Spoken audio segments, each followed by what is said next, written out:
Canada lost 3 million jobs in the COVID-19 lockdowns, and even with the restrictions lifting, it will be a while before many of those jobs come back.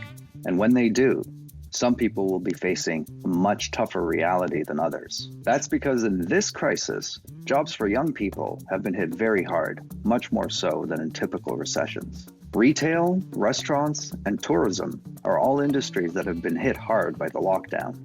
They're also the industries that employ many of Canada's young people. The result is that while people over 25 have lost 11% of all their jobs over the past year, those under 25 have lost 32%.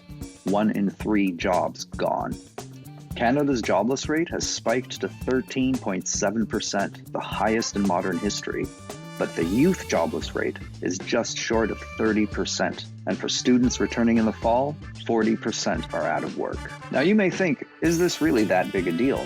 Young people in school are often just working odd jobs. It's not their real career, so it doesn't really matter. And can't they just live with their parents? Well, it's not that simple.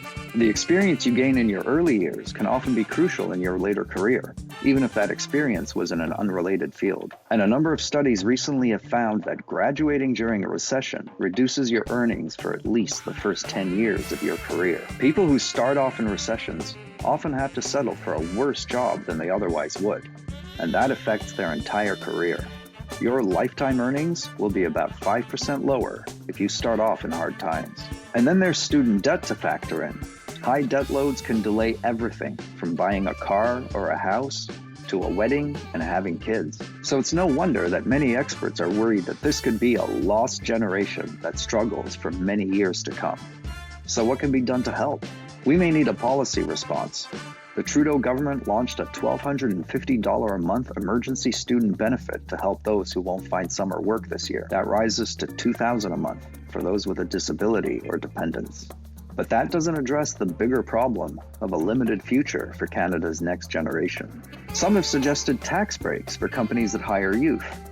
Others have suggested taking some of that big stimulus money and spending it on public works projects that hire young people, such as replanting forests or cleaning up orphaned oil wells. There are solutions out there, and one thing is clear. We are going to have to take action on the youth job crisis because the data is in and the kids are not all right.